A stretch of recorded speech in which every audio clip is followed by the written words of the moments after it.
Hi everyone, welcome back to the Market Chat. My name is Richard, and joining us today as our guest is Brian Feroldi, a senior writer over at the Motley Fool. Brian's an experienced investor, and I'm really interested in hearing about his investing strategy here today and getting that longer time frame perspective. So, Brian, first of all, thanks so much for being here, and welcome to the show. Thanks, Richard, so much. It's great to be here. Yeah, awesome. So I always like to hear about how people get interested and kind of their overall investing journey. So could you kind of take us from the very beginning? How did you first hear about the stock market, and how did you go all the way to developing your own style and your investing strategy that you use today? Sure. So I heard about the stock market when I was a kid growing up, but I didn't know anything about it. Like Right. nothing at all. I wasn't taught anything about it in high school. My dad was someone that bought and sold stocks. Some of my relatives did too, but they were, quite frankly, penny stock investors. So they were not very good at it. They didn't really know much. But when I graduated college, my dad handed me Rich Dad Poor Dad by Robert Kiyosaki, and that was a very popular book at the time. And that was the first book that I ever read that opened my eyes up to compound interest, Yeah. investing. Everybody is in business for themselves. A house is not an asset, and it just completely opened up my mind to the possibility that you could become financially independent and you could become wealthy in essentially one generation by applying principles. That just kickstarted an absolute love affair with everything related to money, investing, personal finance, and I just read voraciously ever since. And that was almost 20 years ago. I first started taking investing seriously in 2005, which is when I was out of college and actually had a job that paid me money that I could invest in. I did everything wrong, absolutely everything wrong. If I was getting started today, I guarantee you I would be on Wall Street bets looking for the next GameStop or the next AMC. What stock is going up 1,000% tomorrow? That's the only thing I would be interested in. But I invested terribly in the beginning and just got my teeth kicked in time and time again. And that was really valuable because I didn't have a lot of money. So losing it stung like crazy, and it felt like a lot of money at the time, but it was a small tuition that I paid to really hammer home the lessons. And Right. then just fast forward 15 years, I've just been learning and honing my skills ever since. And when I joined the Motley Fool as a member about 10 years ago, that really took my investing knowledge and experience to the next level. Perfect. And tell us a little bit more about the early mistakes you made early on, because I'm sure a lot of people have a very similar story to the process that you went through. Well, sure. Again, my mindset at the time was, who would buy Coca-Cola, right? Who wants Right. Procter and Gamble? Those are boring stocks that do nothing. I want the next penny stock that's going up 50% tomorrow. Right. That's what Right. I want in my portfolio. I don't want to invest like those suckers that buy those big dumb stocks. So that was my mindset. So my criteria when I first started investing was this: was the share price below $5? Yeah. That's it. that was the list. I in fact, I had no way of knowing what was good or not. I had no understanding of financial statements, of how to judge management teams, of how to judge long-term potential. What is a good company? How many stocks actually outperform? I had none of that information. Right. So I was essentially just guessing. This is a true story. I bought US Airways, after it declared bankruptcy. So they declared Nice. bankruptcy. Then I bought the stock, and then I lost money. Who would have known, right? So that was how little research I did in the beginning. And again, so that was the big first mistake that I made. The second mistake I made, I said, "Oh, these penny stocks are terrible. I'm going for dividends, right? Right. Dividends, you can't screw that up. You just buy the stock and cash appears in your account. Well, how do you do that? Well, you obviously buy the biggest dividend yields you can find, the biggest one. So a dividend yield is 10, 15, 20, 25%. That Hmm. way I just buy the stock and I'm guaranteed to get a market beating return, right?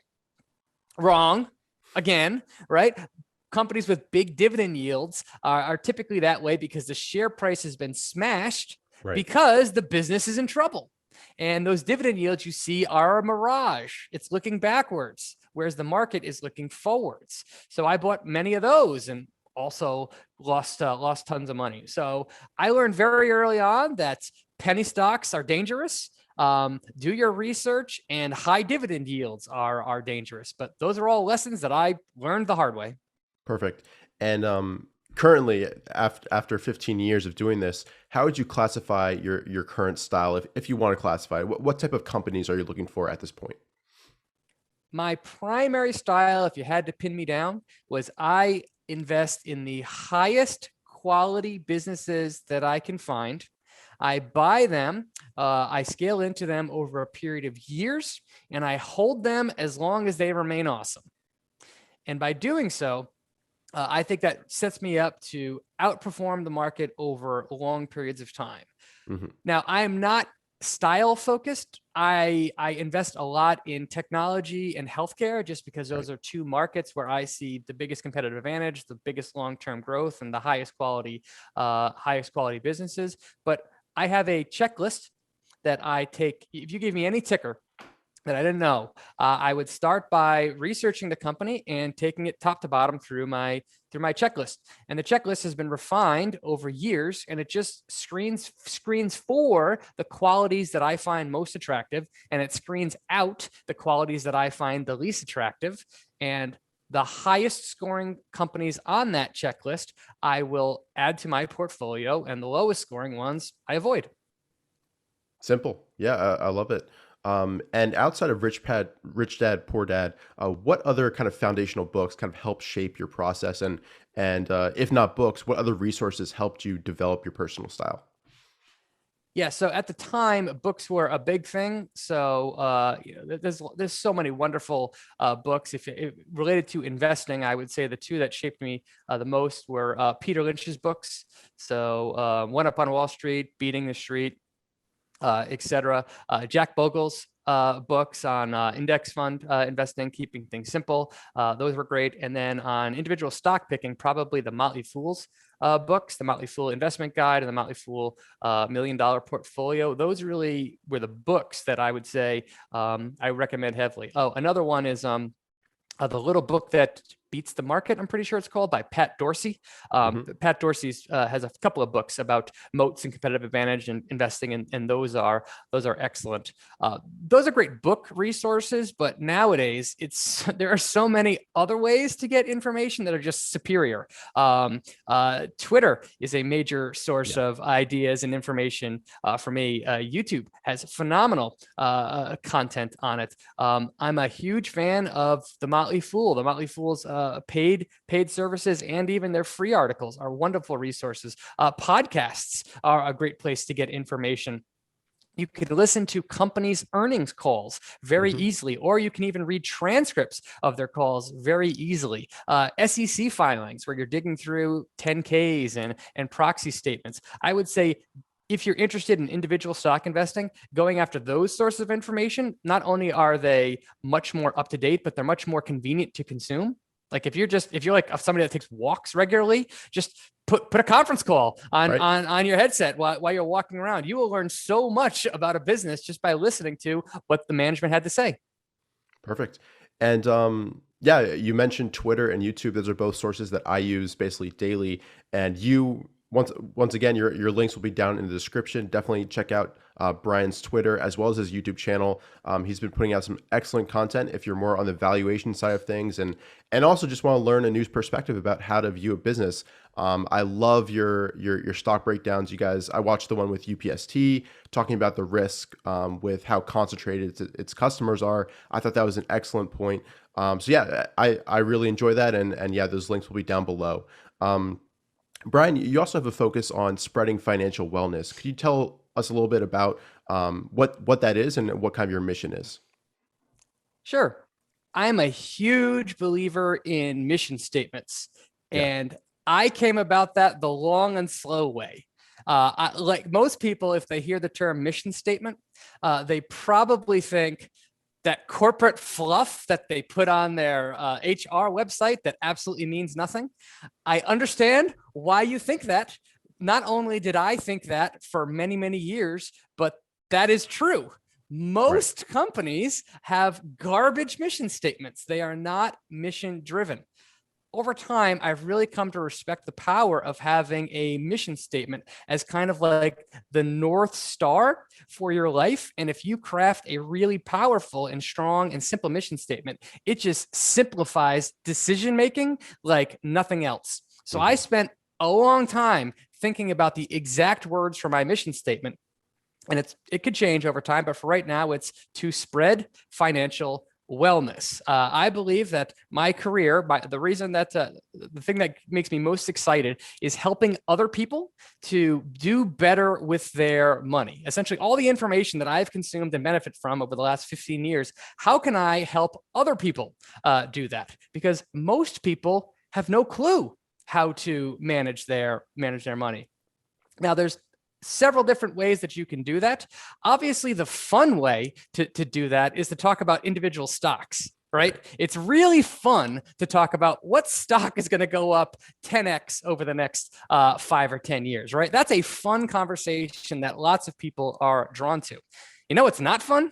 Talking about life insurance, talking about a will, talking about estate planning, talking about building an emergency fund or paying off debt. Those topics are boring. They're so boring. However, they're incredibly important. So with the content that I produce, I try and do a mix of, hey, here's some fun information. Here's a stock that I like. Here's how to do stock analysis, because that's fun and that draws you in. But I also try and sprinkle in plenty of actual financial wellness. And to me, that means developing multiple sources of income, paying off all your debts, having a 6-month emergency fund, making sure that your estate plan is proper, protecting your kids, doing all of those, networking. That networking is a huge one to give yourself future career opportunities. Those things are incredibly important. And if you do those things well, it actually makes you a better investor. And the reason it makes you a better investor is if your personal finances are in tip-top shape, when the next market decline comes, not only will you have capital available to deploy and take advantage of them, but you won't be sweating like people that are leveraged to the hilt and worried about their job. I mean, making good decisions, investing decisions is hard. If you try and do that while you think your job is under threat and the economy is in tatters and you see your portfolio crashing, that is just 1,000 times harder. So I'm a big believer that your personal finances are more important by an order of magnitude than your investing finances. And I try and make sure people do both.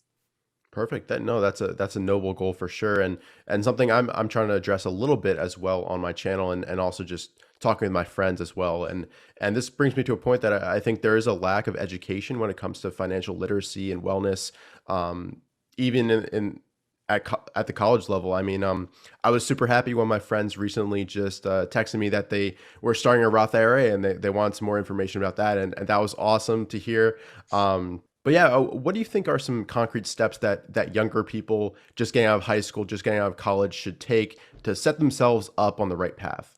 Learn.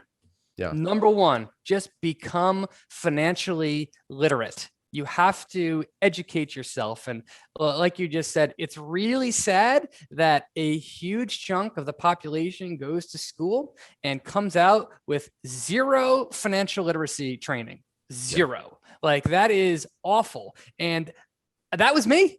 I didn't learn a single thing about money, about investing, about debt, about interest rates, any of that in high school or really in college. And I was a business major at a good school. So it's just not part of the curriculum. In the same way that there's not really a focus on health in school either, right? Yes, there's more of a focus on health because they do physical education and there's a health component to that. But money and health are the two areas of your life that just affect everything about your life, absolutely everything. And it's really up to you to educate yourself about them. You don't really have a choice Now, you don't have to go crazy like I have, and I know that you have, about really getting into finance and really wanting to optimize things and really wanting to set yourself up. But you do need to know the basics. You Right. do need to understand why debt is bad, how to pay it off, how to set aside savings, how to set up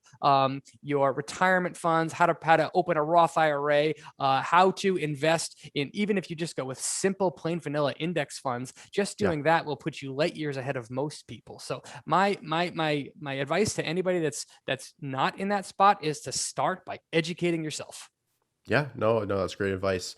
And now getting into the fun stuff, your investing strategy. Let's talk about that.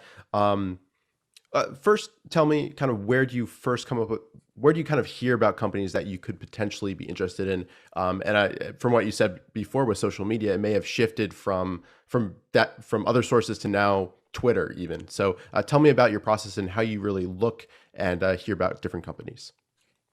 These days, I more ideas thrown at me than I know what to do with. I mean, Right. people are reaching out to me on Twitter, on YouTube, through email, all the time saying, "Hey, what about blank?" Right? Fill Yeah. in the blank stock. So I get tons of information that way, and most of the time, those 90% of the stocks that get pitched to me are not a fit for me, but 10% of them are really interesting and Yeah. worth diving into.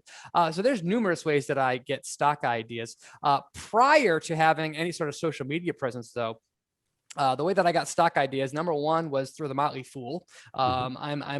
I was a happy paying customers of theirs for years, and I'm a huge promoter of their brand. It's just such a wonderful tool for finding great companies to invest in. So that was my number one.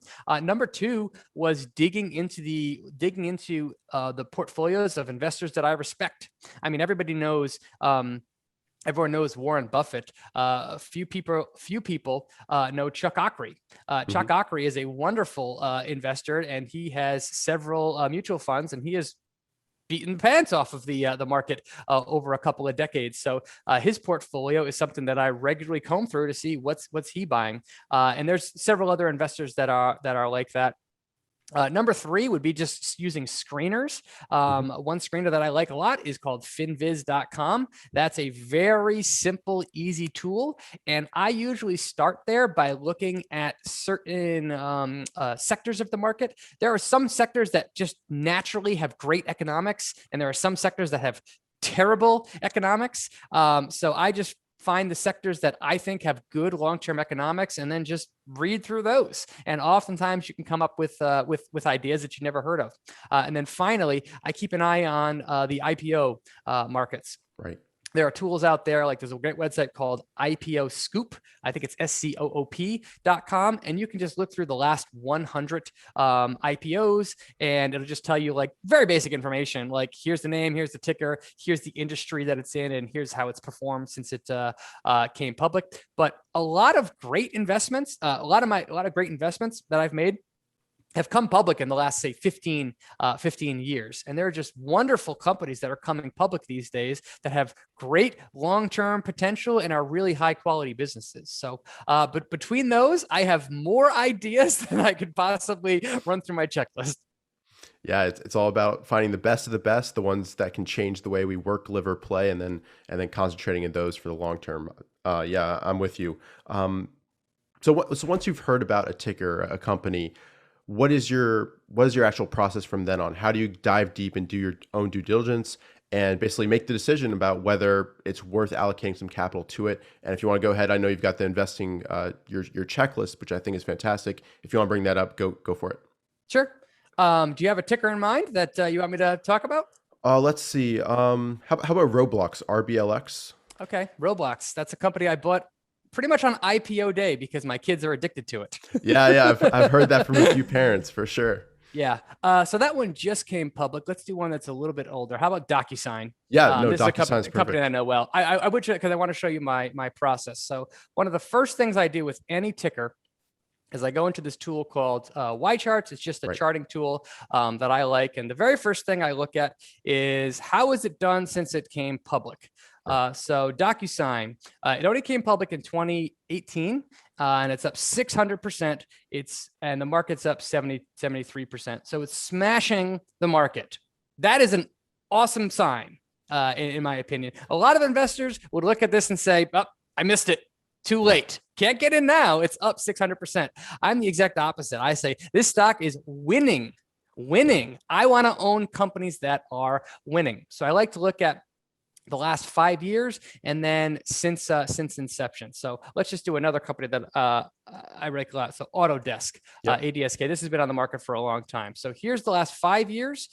So it's up 400%. The S&P 500 is only up 120%. And then I look since IPO, and I see this thing is up 3,600%, and the S&P 500 is up 1,400%. That is a quick check that I do to say, has this thing beaten the market? Ideally, it has in the last 5 years and since inception. That shows me that this company, whatever it's doing, it's working and it's being rewarded by Wall Street. So that's the first thing I do. The second thing I do is I like to look at revenue. I'm just going to see what has happened to revenue since the company came public. A little squiggly, but pretty much up and to the right. And if you know the story about the company, you understand why it's been squiggly. So same thing with like DocuSign, for example. I look at revenue, and this is kind of ideal. This is what I want to see. I want to see smooth and up and to the right. That again tells me the company is attracting customers, likely has recurring revenue. So it probably has a subscription-based business model or something like that that makes its revenue dependent. The next thing I will look for is profits. So I check free cash flow and I check net income. And I just want to see, is the company profitable? So in DocuSign's case, it is producing free cash flow, 300 million. It is not producing net income. That's fine with me. When given the choice, I'll take free cash flow every time. But let's look at Autodesk. So Autodesk is producing net income and free cash flow. That's better. But between the two, I'll go through there. So those are just the first couple of checks that I do. I want to know, has it beaten the market? Is revenue trending in the right direction? Is it profitable? Right? Perfect. Very quick. If it's beating the market, revenue is going up and to the right, and it's profitable, I'm interested. Right. That's like that. Then it passes my initial check, and I'll go over to my more detailed checklist. So here's what my detailed checklist looks like, and it's a scoring system that I've developed, and it checks for many things. So this is a score when I'm done with this. Well, that will be between 0 and 100, and that tells me how high quality it is. So I have categories for like financials. So I check the balance sheet. Is the balance sheet strong or is it weak? Gross margin. Is gross margin high or is it low? Returns on capital. So that would be like return on equity, return on assets, return on invested capital. Are those double digit? Or are they negative? Is there free cash flow? Is it growing? Is there earnings? Is it growing? Etc. So I allocate points based on each of those. Then I have to think about the moat for the business. What is it about this company that will protect its profits from competitors for a long period of time? There's generally 5 categories that I look at.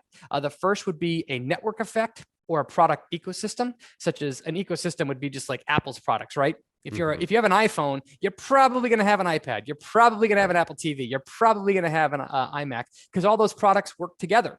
And it would be inconsistent to have another product, because then you can't transfer stuff easily. Or a network effect like Facebook, right? Why is everyone on Facebook? Because everyone else is on Facebook. It's just a place that people want to go. 2 would be switching costs. So would it be painful for a customer to switch to an alternative provider? And painful could be time, it could be training, or it could be an expense. If you're a surgeon and you've gone through the arduous process of figuring out how to use an intuitive surgical Da Vinci system, it's going to cost you a ton of training time to switch to anything else. So that is pain that the surgeon would go to. So they're just going to stick with what they know, because it's easier to do that. Next would be a durable cost advantage. Does this company have something that allows it to produce products at a lower cost than its competitors? Walmart, Amazon, right? These companies are big, have tremendous buying power, and their competitors can't get as good of prices as those companies can. Brand, could you see this, by the way? Do I need to zoom in? Yeah, no, I can see it fine. Okay, brand. Intangibles such as a patent, a brand name like Lululemon, that's a strong brand name that people will pay for. Peloton, that's a strong brand name that people will pay for. Do they have a license? Do they have some kind of trade secret? And then finally would be counter positioning. This is a strategy. This is more of a strategy than it is a moat, but I consider it a moat. So counter positioning is when a company comes in and changes the business model of an industry. A real simple example of this would be Blockbuster versus Netflix. Blockbuster's business model was come to our store, rent a movie, go home. We charge you for late fees. Late fees were how they made their money. Netflix sold the exact same product, DVDs at home, but in a completely different way. They did subscription through the mail. They changed the business model of the industry, and doing so made it so that Blockbuster, if Blockbuster wanted to compete with Netflix, they would have to blow up their business model. They'd have to blow it up and start from scratch. That's really hard to do. Super hard to do. And lots of companies, especially old ones, will do anything to besides change their business model. So that gave Netflix a competitive advantage while it was growing like crazy. And by the time Blockbuster finally said, okay, we'll do this too, it was too late. So that's a moat category that's called counter positioning. And if you see it, that gets me excited. Finally, I'll do what direction is the moat going? Is it widening? Are they getting more customers? Are they launching new products? Is the product getting stickier? Or is it weakening? Like Coca-Cola's moat, in my opinion, is weakening because there's so much competition out there for soft drinks. So what direction is the moat going? So I assign 20 points for that. Next, and do you mind if I ask a question about the moat? Because sure. Yeah, I remember last year, Zoom was one of the greatest stocks in the market, but there's this argument floating around, a narrative on social media that they didn't really have a moat. There was Skype, there was Microsoft Teams, all of those sources. So how would Zoom fit into your moat analysis, basically? Sure. So Zoom, I think, has a moat. I would probably agree that it's not as wide as I would like it to be. However, what Zoom's moat was, product worked. Yeah. It's so easy to use. So easy to use. I mean, you can almost think about this. What's Airbnb's moat? Right. What is the difference between Airbnb and VRBO? A better user interface. Right. But not only that, brand loyalty, right? Name a site where you can rent a house. I would guess that most people say Airbnb. Right. They don't say VRBO. They don't say Expedia. They say Airbnb. So I would say mindshare. So part of the brand, and then two, switching costs. I can tell you that the Motley Fool was using another video provider. I don't know which one, Cisco, WebEx, something like that. Tried Zoom and canceled every other video provider. Like instantaneously said, we are going Zoom everywhere. So can you do that without a moat? I don't know. But there's tons of nuance to this, right? The business world is filled with nuance. And I think the more Zoom launches new products like Zoom Phone, like yesterday, they just launched an app store for their products. So you can go on Zoom and you can integrate apps directly into it. That increases switching costs. So I think that Zoom does have a moat, and it's getting wider, but it's not as wide as I would like it to be. Gotcha. How's that? No, that's perfect. And I think you'll touch on the next big question I have when looking at a company with the potential. I'm always curious about how people kind of define the total addressable market. So I'm really interested in hearing what you had to say here. Great. So that was moat. Up next is potential, which would be, I want to buy companies that I think can grow at a double-digit rate for 2 decades plus, right? So I want to see the biggest point category there is optionality, which is the ability of a business to launch new products, new services that open up new revenue opportunities for them. The best example there is Amazon. What did Amazon sell in 1997? Just books, right? Books. Yeah. What does Amazon sell today? Whatever you want. Yes. The platform itself had a tremendous amount of optionality into it, to say nothing of Amazon Web Services. If you bought Amazon in 2003, you were buying Amazon Web Services, but you didn't even know it. It hadn't been invented yet. Companies that are innovative can launch new products and services down the road that expands their revenue opportunity. That's optionality. So that is something that I highly desire in businesses. So if they have a history of rolling out new products and services, the chances are good they're going to continue to do so in the future. Then I want a company that's growing at a 15% plus rate. That's sales, not profits, sales, and it's organic, meaning it's not acquired. So I want organic growth that's growing very fast. I want it to be a top dog and first mover in an important emerging industry or an industry disruptor. And I want operating leverage to be ahead of the company. Operating leverage is a fancy way of saying the company has the ability to enhance its margins over time, which will allow its profits to grow even faster than revenue. So if a company is growing its revenue 20%, I want to be able to buy that company so that its profits can grow 25 or even 30%. And you get there with operating leverage. Right. If I'm going too fast, just let me know, by the way. No, this is perfect. Next, I think about the dynamics between the customer and the company. Customers produce revenue, and revenue is the lifeblood of any company. So I want customers to be easy to acquire. I want customers to come via word of mouth. I don't like it when a company has to spend like crazy to attract customers. It's hard to figure that out, but one way that I do so is by looking at gross profit, which is revenue minus cost of goods sold, and checking out how much of spending on sales and marketing is that a percentage of gross profit. For example, if a company's gross profit is $10 million and it spends $3 million on sales and marketing, so that would be 30% of gross profit is spent on sales and marketing. That's an acceptable number. I don't like it when it's over 50%, and ideally it's under 10%, but those companies are rare. Next, I say, if a customer becomes a customer of this company, how dependent are they on that customer? I want them to buy from that company no matter what is happening in the economy. I want that revenue to be recession proof. Don't care how bad a recession is. You're not going to stop buying food, water, your trash bill. You're not going to like any of those categories that you will spend no matter what. That is highly appealing. Whereas conversely, are you going to go buy a new car if the economy is going down? Probably not. You're going to delay that. Are you going to buy a new washing machine? Only if it's an emergency. So I prefer companies that have recession-proof demand, not cyclical demand. Next would be the company's business model. I want companies that have lots of recurring revenue. So the revenue is repeat purchase from the same customers. And I also want there to be pricing power. So I want the company to be able to pass along price increases over time without losing any demand. Next would be management and culture. Soul in the game.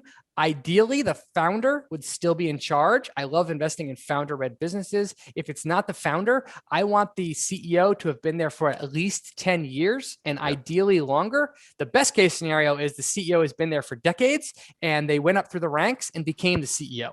Because their soul is in that game, right? That company is an extension of their life. I hate it when it's a hired gun from outside that has no loyalty to the company or the customers or the employees at all, and they're just there to grow profits or something like that. So I don't want that.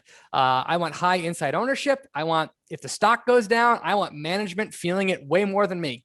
I want high Glassdoor ratings. So I want the company to be a great place to work. And I want a mission statement that is simple, inspirational, and optionable. We talked about mission statements before. Most companies suck at this.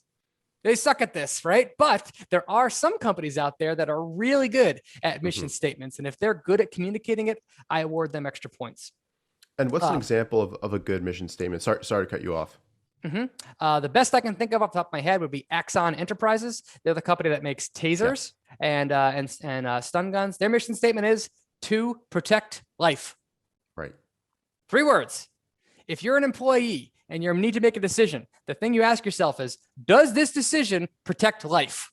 Right. Yes, do it. No, don't do it. It simplifies decision-making, and that company consistently in all of its press releases and everything says, our mission, our mission, our mission. Another great one, CrowdStrike, to stop breaches.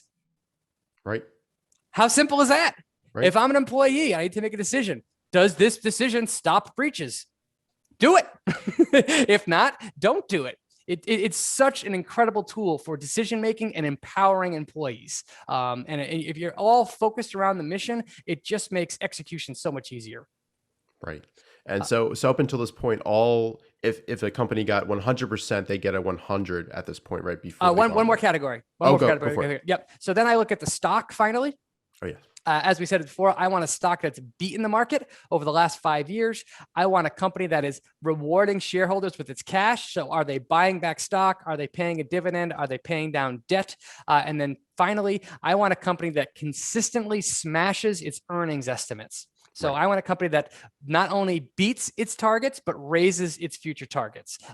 So if a company aced all of that, I've never seen that, but if they did, they would have a 100 at this point. Right. So then we get into the bad stuff. Then we get into the things that will bust a thesis for me. So number one, accounting irregularities. If I can't trust the numbers, you're dead to me forever. Why would I bother with a company where I can't trust the numbers? There's hundreds of other companies where I can. So if you are accounting irregularities, I subtract 10 points. It should probably be 100. But I mean, if a company is, if I can't trust the numbers, forget it. Right. 2, customer concentration. So if you look in the 10K, every company that has one customer that represents more than 10% of sales has to disclose that. I don't like it when a company has a few customers that represent a huge proportion of sales, because if those customers leave for any reason, the reason doesn't matter. The only thing that matters is that they leave. That blows a hole in the thesis. Right. Just blows a hole in the thesis. I recently did a deep dive on Affirm on my channel, Affirm, the buy now, pay later company. And Peloton was responsible for 30% of their sales. So 30% of their customer sales were going through Peloton. Now, that's great. Peloton's a growing product. But what happens if Peloton says, we're going with PayPal for buy now, pay later? We're not using Affirm anymore. What happens to Affirm's revenue? Bye-bye. It goes down 30% because of one decision. So if a company has a lot of sales from a few customers, I deduct points. 2, is the industry itself being disrupted, right? Is the whole industry being disrupted? Oil and gas being disrupted by solar and wind. It's going to take a while before it's fully disrupted, but that industry is under attack. I don't want to invest in it, period. 4, outside forces. Is there some commodity price that, if it goes in the wrong direction, busts this company's thesis? Or does the company need a strong economy in order to do well? Or is it going to be raising money forever or for a long time, and it needs a high stock price to sell at favorable prices? Those are all factors that are outside of management's control. Outside.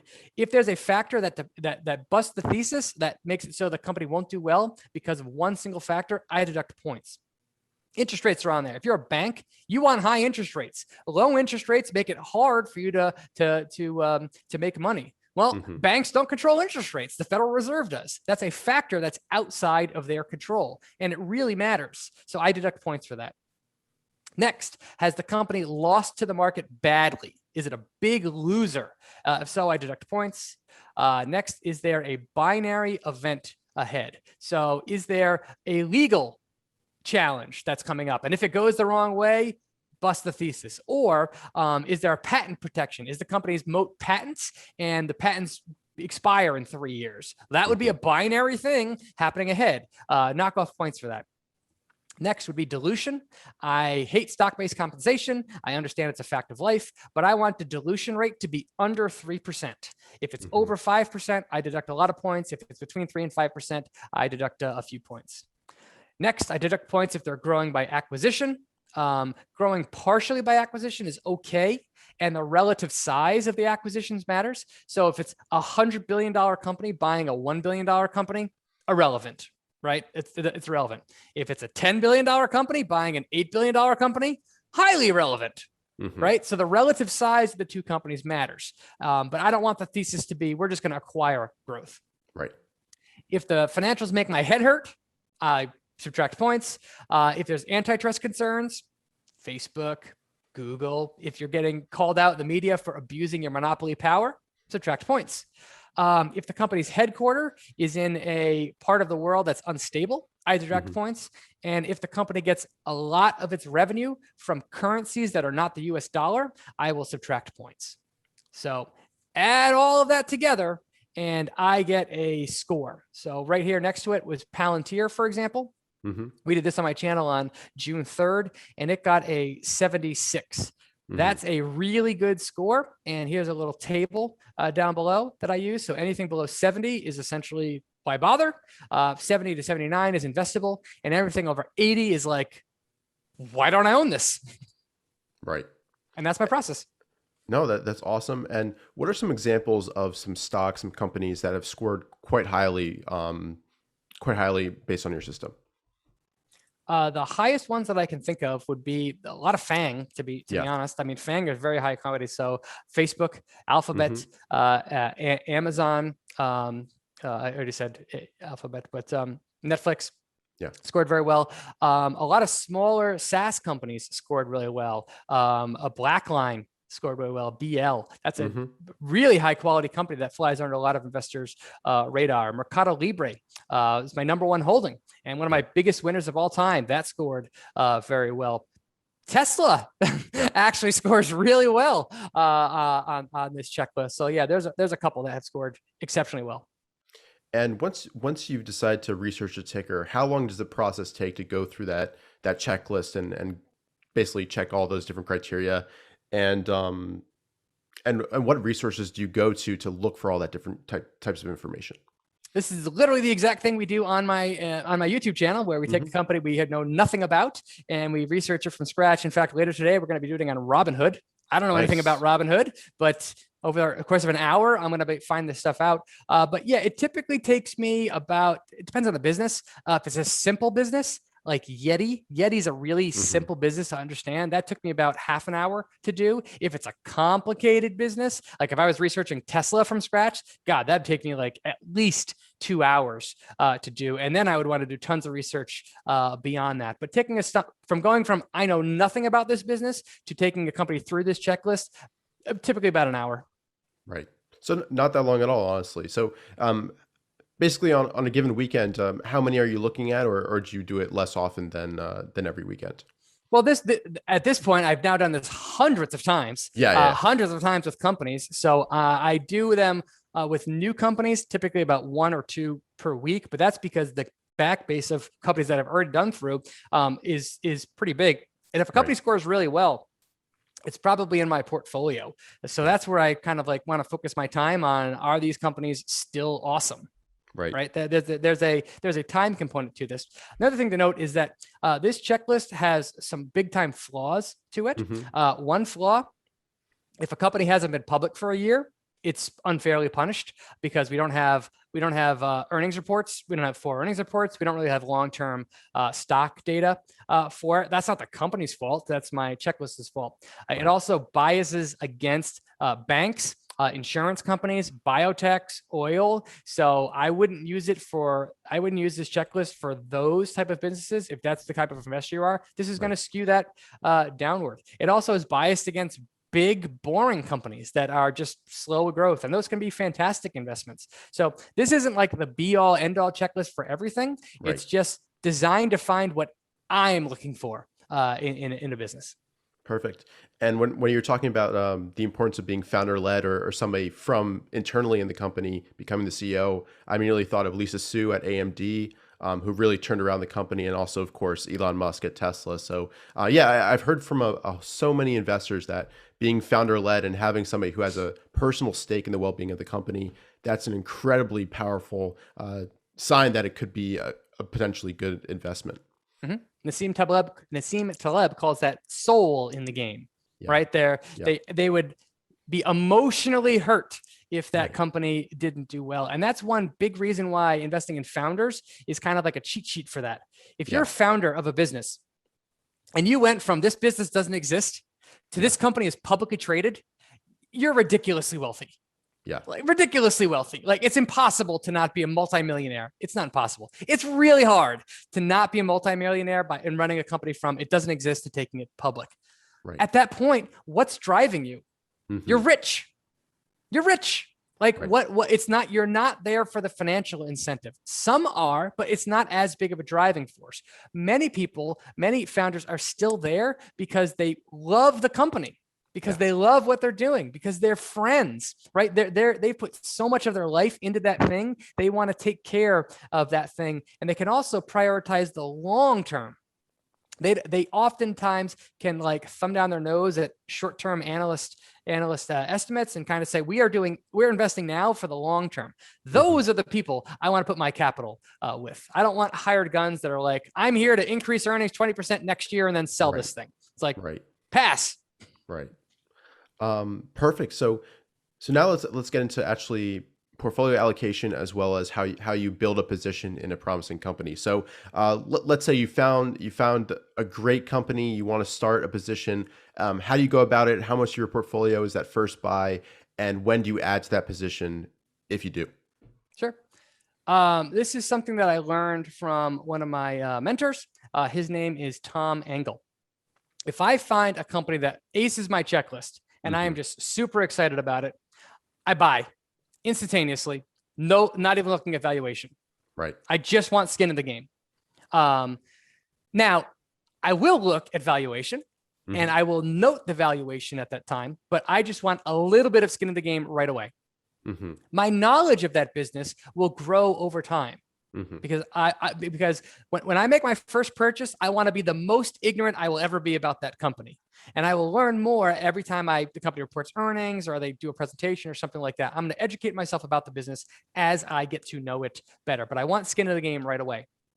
My goal with my future purchases is to buy that same company, assuming it's winning and assuming Hmm. the thesis is on track, at better and better value points over time. So what does that mean? Here's a graphic that kind of showcases that. So my first buy is like right away. Hmm. Let's say I'm paying 20 times sales and 500 times earnings. Making that up, but let's just pretend that what it is. And I follow the business. All right, this business is doing exactly what I want it to do. I will look to add to that company at, say, 18 times sales and 400 times earnings in the Hmm. future. I want to get a better valuation in the future, irregardless of which direction the share price has gone. Hmm. Sometimes that means the share price has fallen and revenue has grown. I'm getting a better valuation. I'll add. Other times it could mean the share price is the same or up, Hmm. but sales and profits are up more. Right. So I'm adding to the same company again and again and again at better and better valuations, even if the price is higher. Hmm. The best case scenario is revenue is up, profits are up, and the price is down. That's great. More often than not, I'm adding to the company at higher prices because this is over quarters or even years that I'm doing this. And if I found a really great business, its stock is probably going up. Hmm. But my general strategy is to try and buy the same companies again and again and again at better and better valuations over time. Makes perfect sense. And how much are each of these buys of your total portfolio, or your desired final total position size in that particular company? Sure. This is a moving target, Yeah. and it changes based on how much money you have, right? But my general initial purchase price is about 0.5% of my portfolio, 0.5%, so half of Hmm. 1%, tiny. Hmm. Basically, if I'm wrong, it's irrelevant. It's irrelevant. But if I'm right and I found the next Amazon, I can do great, even with that little tiny bit of it. But I will add to that company again and again and again, up until the point where it's 3% of my portfolio. That's where I Hmm. stop adding. If a company's gotten to 3%, either because I'm adding at better value points or because the stock has shot up, I don't add anymore. Hmm. It's up to the company at that point to earn a higher percent of my portfolio. So if you look at my portfolio today, I have almost 10% position in Mercado Libre, like an Hmm. 8% position in Tesla, a 6% position in like Google and Netflix. But I didn't pick those. The Hmm. market did. Those stocks went up so much that they earned a higher and higher allocation in my portfolio. And I like that because then my portfolio is being concentrated for me in the Hmm. in the biggest winners, and the biggest losers become irrelevant. Hmm. Like all of my losers combine them all. I've lost less money on all of my losers combined than I've made on Mercado Libre. Right. So that's my general strategy, is to let my portfolio concentrate itself by slowly adding and then stopping. Gotcha. Gotcha. And you mentioned kind of a little bit about of your take on valuation, how that first buy, you don't even really look at valuation, you'll note it. Um, what are your kind of recommendations when it comes to valuation for a new investor? How should they how should they consider the price to sales ratio, the P ratio, all those different metrics? Nuance always applies. Hmm. In general, when I first started investing, I was taught to be a value investor. Hmm. And if you learn about value investing, it just makes sense. Yep. Yes, there's a dollar out there. I want to buy that dollar for 60 cents. Hmm. So I'm going to wait until it gets to 60 cents and then I'm going to buy it. It's such a logical thing to say. The problem, in my opinion, with value investing is that it becomes the lens that you view the markets through. And the Hmm. only thing that you focus on is valuation. Hmm. Like you'll focus on, let me screen for companies that trade at less than 10 times earnings, or let me screen for companies that have a 4% dividend yield or higher. And if you do that, and that's your style, go for it, right? There are merits to buying at low valuations. However, my observations of the market is over the last 20 years, one of the best investments you could have made was Amazon. Hmm. Just the best investment. If you bought Amazon, if 1% of your portfolio was Amazon and 99% was average stuff, you've done unbelievably well. Right. Unbelievably well. Well, if you're viewing the markets through valuation, you would have never bought Amazon. Ever. Because it always looked overvalued the Hmm. entire way up. So the nature of my style is to look for small companies, or companies that I think can 5 or 10x over a long period of time, potentially even more. And because of that, I've learned that you have to de-emphasize valuation. You have to Hmm. de-emphasize it if that's what you're going to be focusing on. Otherwise, you'll never own the best stocks because they're always going to be too expensive. But in general, the smaller the company and the higher the return potential, the less sensitive to valuation I am. Hmm. And the bigger the company and the more constrained the long-term potential, the more sensitive to valuation I am.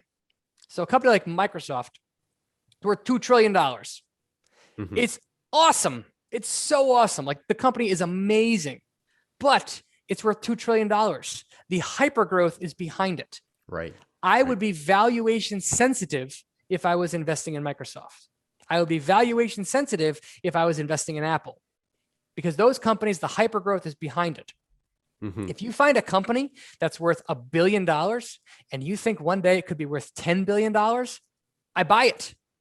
I don't care what the valuation is because I just want that company in my portfolio. And I know I'm going to have to pay through the nose at that small valuation. But if I'm right, I will still earn fantastic returns, even if I severely overpay. Hmm. My favorite recent stat, I don't have it in front of me, but directionally it's true. Hmm. If you bought Amazon at the absolute worst time in 2020, in 2000, the worst time when it was the most overvalued, right? I don't even know what the price to sales ratio was, but the very peak of the Hmm. dot-com bubble, you're up like 20-fold Hmm. if you held. 20-fold. Hmm. You've made 20 extra money if you bought at the absolute worst time. Now you had to hold. That's hard. You had to hold through a 90% decline. That's super hard. That's really, really hard. But the point to me is that the important thing was getting Amazon in your portfolio, not paying the best price for it. So Right. because of that, the thing that the deal that I've made with myself is if I see the next Amazon, buy it. Hmm. Be more focused on getting the next Amazon into your portfolio instead of keeping the next Enron out of it. Right. Right.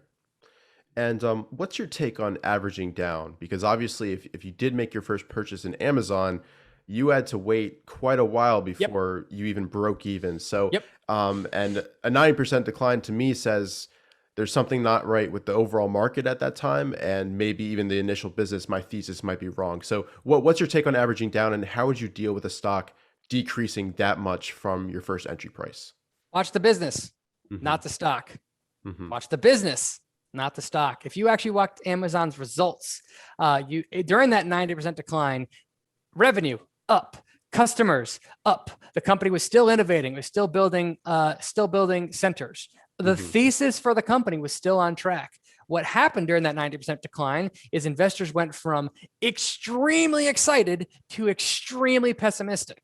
And that is caused the 90% decline. And that's just how markets work. Today, there are lots of exciting companies that are coming public and valuations are very, very high. I'm very confident that many of them will have a 50, 60, 70% decline at some point in the future. Mm-hmm. That's going to be really hard for a lot of investors to hold through. During those periods of rapid declines, you need to really hyper focus on the business. Mm-hmm. Is the business doing what you want? If the business is doing what you want, then averaging down makes sense. If the business is falling apart and that's the reason for the stock's decline, do not add to it. Perfect. And as an investor, how do you deal with drawdowns, both with portfolio management as well as psychologically, to kind of stay on top of everything and be focused on what matters and know your spots to actually add to positions? You have to understand that drawdowns are normal. Mm-hmm. It's a normal part of the markets. In fact, they're required. They're a requirement for the market. And as investors, we should be thankful that drawdowns exist. Mm-hmm. If drawdowns didn't exist, everybody would invest in stocks Mm-hmm. with all of their money, all of it. Right? Why would you own anything else? If stocks went up 10% per year and there was no downside, everybody would pour everything they had into stocks. Mm-hmm. Drawdowns are the things that scares away people that shouldn't be investing in stocks because they can't take it psychologically, and they can't take the seeing of the red in their portfolio. It's really hard to look at a portfolio that's down substantially and say, I still believe in this. Mm-hmm. It's really hard to do that. It's especially hard to do that when it takes months or even years before you get back to even. That's really, really hard to do, which is why investing is hard. So the first thing I do is mentally understand that it's normal. Mm-hmm. That's thing one. Two, focus on the business, not the stock price. People message me on Twitter all the time. What happened to blank, blank, blank stock today? I'm like, right. I don't know. I'm not focused on what's happening with the stock price today. I'm focusing on what's happening with the business over the next 5 years. And Mm-hmm. it frees you up from really worrying about what's happening with this stock today. Mm-hmm. That's thing two. Thing three, like we talked about at the top of the show, get your personal finances in order. Right. It's so much easier to withstand those huge drawdowns if you have lots of cash, no debt, and multiple income sources coming in. It's so Mm-hmm. much easier. And then the final thing would be get a great community. Mm-hmm. Go on Twitter, go on the Motley Fool, go on Microcap Club, go on YouTube, connect with other investors that are going through the same thing that you can, and find people that will calm you down when you're feeling like you have to make a rash decisions. Right. Those people are worth their weight in gold. So find them, collect with them, and treat them like royalty. Absolutely. And regardless of your method process, I think you always have to strive to be objective and deal with everything and have a plan in advance. So when it comes to every single day, you know exactly what your plan is. You're not making on the fly decisions that you'll regret later. You have to have a plan. Whatever your system, I think that's absolutely true. Mm-hmm. Before I came up with my checklist, I was doing all this in my head. Right. You know how hard that is? Yeah. Keeping track of all this stuff, keeping track of your emotions. So many people do it in their head. I finally wised up and said, maybe I should write this down. And it's amazing how freeing that is when you write down your thoughts, when you write down your checklist, when you write down your process. I'm an enormous fan of thinking things through, writing them down, and creating rules for yourself. Yeah. That way, when you're feeling stressed out, you don't have to do any thinking. You just look at the rules that you wrote for yourself and say, all right, I have to follow these because this is what I said when I was calm. Right. No, I 100% agree.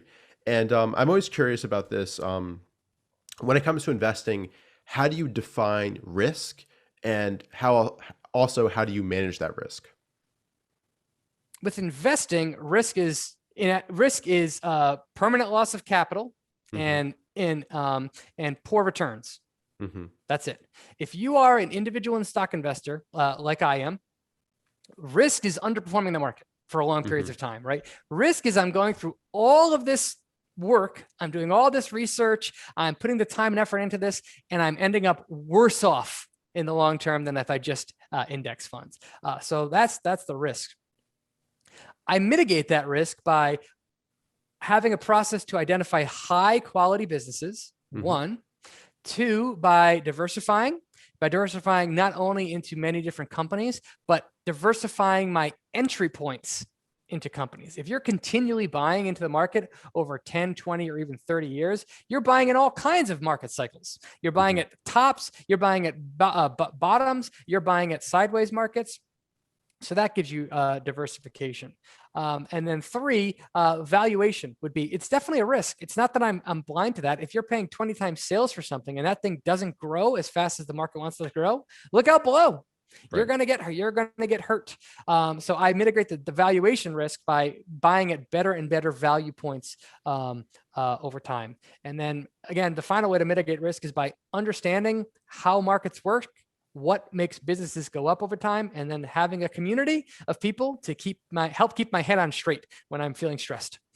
Perfect. And we've covered buying and stock selection and all of that.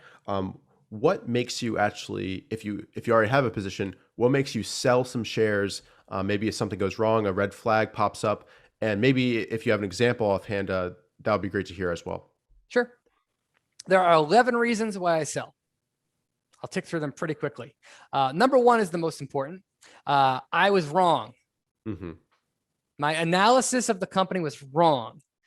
Recently, I was wrong on Grubhub. Grubhub was a company that came public, meal delivery. I thought that Grubhub had a strong moat. I thought that once you get the app on your phone, once they're in enough restaurants, that the network effect would take over, that consumers only want to be on Grubhub because Grubhub has the most restaurants, and restaurants only want to be on Grubhub because Grubhub has the most diners. Wrong. I was wrong. Uber Eats came in, ate their lunch. DoorDash came in, ate their lunch. Those competitors got stronger, and Grubhub got weaker and weaker and weaker. And they had to spend like crazy on marketing, on acquisitions to defend their turf. So that was the case when I said, all right, I thought the moat was this. It wasn't this. I was wrong. So I sold at a loss and learned that all network effects are not created equal. Two, accounting irregularities, sell. Yeah. Three, big acquisition, I don't like. And again, the relative size of the two companies matters. Back to the 2000s, if you're an investor in AOL, do you want to be an investor in AOL Time Warner? That's a completely different business, right? The thesis changed on you because of an acquisition. In that case, I'd say nope and sell. Number four, thesis complete with no compelling second act. So imagine the thesis for Apple was just the iPhone. And there was no iPad, there was no Apple Watch, there was no Mac. The whole thesis for the company was iPhone. Well, that thesis worked out great. But if there wasn't a second act, great, you did it. You won. What's next? Nothing. If there was nothing next, I would sell. I would say, I won. I'm going to find something else. And the way you find that out is by watching growth. If growth really slows, that means the company has tapped out its market opportunity. Number five, cultural deterioration. So if there's a mass management exodus, if Glassdoor ratings plunge, if there's a leadership transition that just isn't working out, I'll sell. Number six, extreme valuation compared to the opportunity.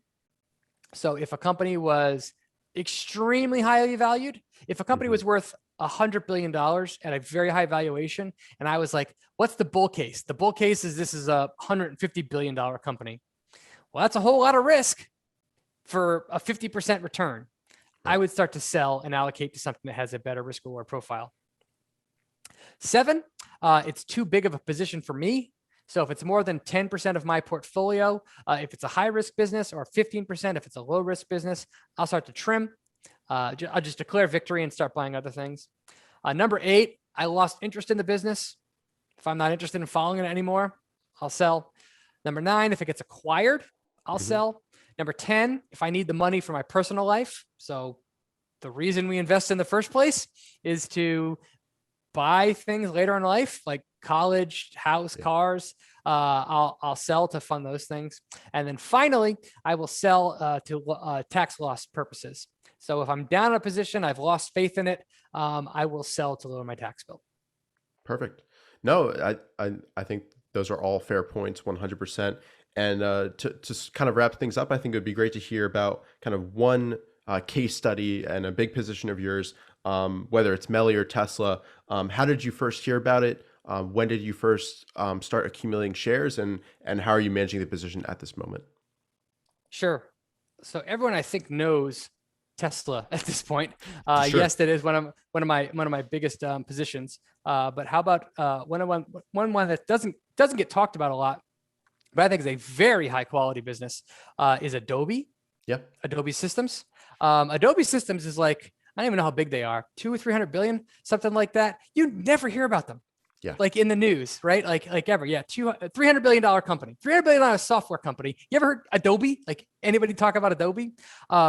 Adobe is a company that I started investing in only about 3 years ago, maybe 4 years ago. And it was one that I'd heard of many times. Every time I heard about it, I was like, oh, that sounds interesting. And then I forgot about it. Finally, I ran Adobe through my checklist and it scored an 86. Wow. Now, reminder, anything over 80 is, why don't I own this? Right. 86 is one of the best scores I've ever seen. They just checked every box for me, like every single box. And I was like, okay, I'm going to start buying this thing. It was expensive. It was overvalued, but I started buying it. And it's a pretty big company too. But I like the company's products. I like I really like the CEO. He's a wonderful leader. I like the corporate culture, love the business model. I thought they had lots of long-term potential. And I just started buying, and I just gradually accumulated shares over a period of years. For me now, it's over my 3% mark. So I'm not going to be adding to it ever again. But Adobe is a company I could easily see myself holding for at least 10 more years. Right. Like at least I think it can grow at a double-digit rate for many, many years. Yeah, I'm a customer. I use it every day. I use Adobe Premiere, Adobe Photoshop. I couldn't do this channel and everything without their products. So yeah, I think it's a fantastic company, and yeah, I can vouch for the products. They're excellent. They're really great. You and millions of others, right? Yeah. And the switching costs are there, right? Once you learn how to use Premiere and all those products, steep learning curve with those for sure. Yeah. Are you going to switch over to something else? I mean, maybe if there's a really compelling reason, but it's painful. It would be painful to switch to something else. So that's switching costs. Perfect. Well, Brian, thanks so much. I always like to end it off with one last question. What advice you have for new investors who are just getting interested in this? And how can they speed up their learning curves and help develop a process like what you have over the course of a decade, so they can focus on high quality businesses and have an objective way of valuing them and entering and managing positions? Sure. My advice to anybody that's just getting started out is to make sure your personal finances are taken care of first. Right. Focus on that. That's boring, really boring to be paying down debt instead of investing, but focus on that. Really develop that, and your career and your network. Those things are the things that are going to really enable you later in life to invest. So focus there. But since you asked specifically about investing, ask what you want. Are you interested in analyzing businesses? Most people aren't. If you're not, just index. Index and call it a day. It's a great strategy.